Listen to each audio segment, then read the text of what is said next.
C'est un des plus grands naufrages civils connus, plus meurtrier encore que celui du Titanic. Ces images amateurs sont celles du dernier départ du Joola. Ce 26 septembre 2002, le ferry quitte la Casamance, direction Dakar, la capitale du Sénégal, à 280 km plus au nord. Il est 18h30, le navire est plein à craquer.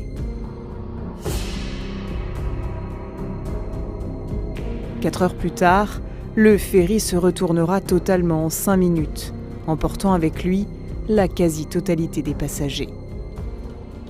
Parmi eux, des familles, des enfants, une équipe entière de jeunes footballeurs, des étudiants qui s'apprêtaient à faire leur entrée à l'université. Des 2000 personnes à bord, il n'y a que 64 survivants. Moins d'1 an plus tard, l'État sénégalais classe le dossier. À l'issue d'une enquête bâclée, le commandant du navire qui a disparu dans le naufrage est déclaré unique responsable de la tragédie. Alors que s'est-il passé sur le Joola le jour du naufrage ? 20 ans plus tard, l'analyse détaillée des rapports d'enquête français et sénégalais, les témoignages de survivants et notre modélisation 3D inédite éclairent les raisons du naufrage. Une tragédie aux multiples responsables, politiques et militaires.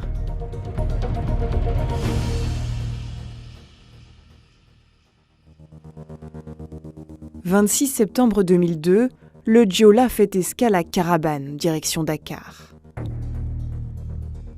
Le navire est surchargé. Ce n'est pas la première fois. Déjà en 1999, sur ces photos apparaissent 1700 soldats de retour d'opération. L'émission Thalassa avait pu filmer les conditions de transport de civils en 2001. C'est toute une vie qui est là, le Joola. Si vous voyez les gens, comment ils font quand le Joola est là, l'ambiance qui est là.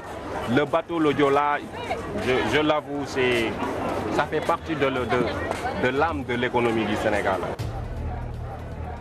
Long de presque 80 mètres, le Joola est un ferry construit pour transporter un maximum de 580 personnes. Le 26 septembre 2002, pourtant, selon le registre de bord, 809 billets ont été vendus. Voyagent aussi tous ceux qui ne paient pas, les enfants de moins de 5 ans, les militaires et leurs familles. En 3e classe, personne ne tient le compte précis des passagers. Résultat, ce jour-là, le Joola accueille au moins 1928 passagers, plus de 3 fois la jauge maximale. Le commandant et le chef d'exploitation, les 2 responsables du respect de la jauge, laissent faire. Le ferry est surchargé et en mauvais état. Ces documents du Bureau Veritas, une société européenne d'inspection et de certification, montrent que le bateau n'avait pas validé de visite de sécurité depuis 1991, les travaux d'entretien n'étant jamais effectués. Conséquence, en septembre 2000, le Joola subit un retrait de classe. Le Bureau Veritas ne garantit plus qu'il soit navigable. Ces problèmes sont connus au plus haut niveau de l'État sénégalais et de son armée, car le Joola a beau être un ferry civil, dans cette région déstabilisée par des groupes rebelles, c'est l'armée qui en a la responsabilité. Dans les faits pourtant, l'état-major laisse dépérir le navire. Les multiples alertes qui lui sont adressées sur la situation préoccupante du bateau ne sont suivies d'aucune décision. Le soleil s'est couché à 19h. Le Joola fait route dans la nuit. Vers 22h, la météo se dégrade. Une violente pluie tropicale s'abat sur le bateau. 3 tonnes d'eau en quelques minutes selon les experts français. Exposés au vent et à la pluie, entre 300 et 500 passagers de 3e classe se réfugient dans la coursive gauche. L'équilibre du bateau est menacé. Cet équilibre, c'est l'un des points faibles du Joola. Toutes les images du bateau le montrent depuis au moins 1995, penché d'un côté ou de l'autre de plusieurs degrés. On appelle ça la gîte. Le gîtomètre fait une déviation à bâbord et je m'arrange à faire le maximum pour le mettre dans la lignée. Et mon travail ici, c'est de dire aux gars, mettez ici, mettez pas ici, mettez ici, ici. Tout va bien. Alhamdulillah. Selon des experts maritimes français, cette gîte n'est pas forcément inquiétante car il est possible d'équilibrer le bateau en chargeant par exemple des tonnes de marchandises dans les cales. Sauf que le 26 septembre 2002, les cales du Joola sont vides. Quand il fait escale à Carabane, les images montrent que le bateau penche d'environ 10 degrés. Quand il reprend la mer, la gîte s'inverse, le Joola bascule à gauche. Il a été mal chargé. Patrice Auvray est le seul Français à avoir survécu au naufrage. C'est-à-dire qu'il était chargé dans les hauts et que les bas soient délestés. D'une part les ballasts vides, d'autre part les citernes de fuel avec 20 000 litres plutôt que 100 000, plus les réserves d'eau potable pratiquement vides, plus les bagages qui n'étaient pas chargés dans les soutes mais sur les ponts. C'était évident qu'il était instable, le bateau. À 22h30, la tempête s'intensifie. L'océan se creuse de plus de 2 mètres. Pour maintenir leur équilibre, les bateaux jouent sur les réserves de liquide qui peuvent être remplies ou vidées en fonction des besoins. Mais ce jour-là, la réserve de combustible est remplie à 20% et les citernes d'eau douce à 40% selon l'enquête technique. Les experts français supposent, eux, que les ballasts des réservoirs d'eau de mer n'étaient pas pleins. En soute, les marchandises et les véhicules ne sont pas attachés. Ils glissent progressivement du côté gauche. À ce moment-là, il n'y a plus rien pour faire contrepoids. Le bateau semble condamné.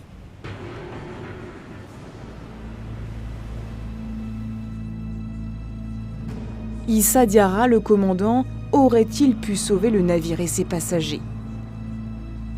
Aux yeux des experts français, même au plus fort de la tempête, tout n'était pas perdu. Issa Diarra aurait pu mettre le bateau à la cape, c'est-à-dire face au vent, pour qu'il subisse le moins possible les vagues. Tout ça en maîtrisant sa vitesse. Mais selon plusieurs survivants, les moteurs du bateau ont été arrêtés.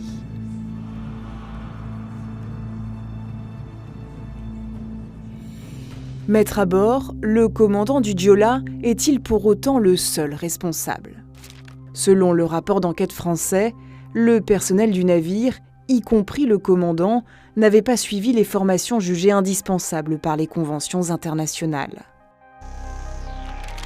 Les experts pointent du doigt celui qui aurait dû s'en assurer, le chef d'état-major de la marine sénégalaise, Ousseynou Kambo.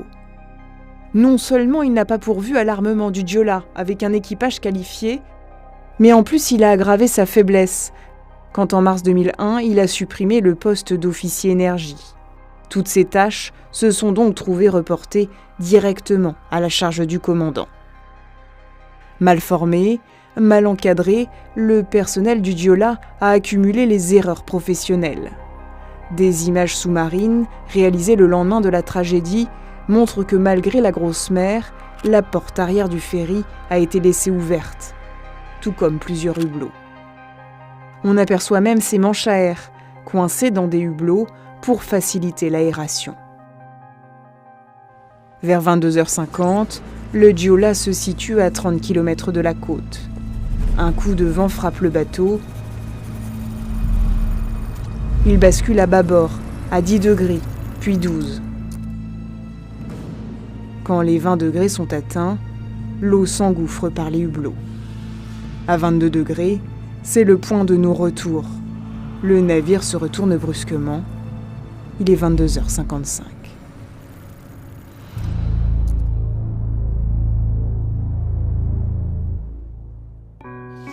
L'électricité qui sautait, alors l'eau commençait à rentrer complètement. Et déjà, à un moment donné, ceux qui ne savaient pas nager étaient déjà sous l'eau, étaient déjà morts.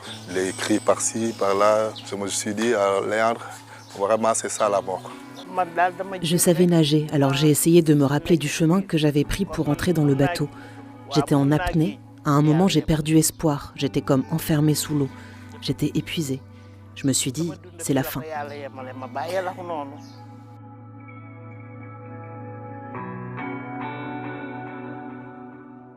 La plupart des passagers sombrent en quelques minutes. Rien n'est prévu pour les sauver. Les radeaux, en sous-nombre, restent solidement attachés au navire. Ils ont été sanglés pour éviter les vols. Et le système de largage automatique ne fonctionne plus. Dans le bateau, quelques dizaines de personnes respirent encore grâce à des poches d'air emprisonnées sous la coque. En collant l'oreille contre la coque, on entendait très très distinctement ce qui se passait, on pouvait même entendre parler. Et ça a duré toute la nuit. Toute la nuit. Et après notre absence, ils ont dû continuer. Je ne sais pas combien ils étaient, mais je peux dire il y avait des femmes, des hommes et des enfants. Des bruits sous la coque se font encore entendre à 17h, le lendemain du naufrage. Alors où sont les secours ? Les autorités affirment n'avoir eu connaissance du drame qu'à 8h du matin.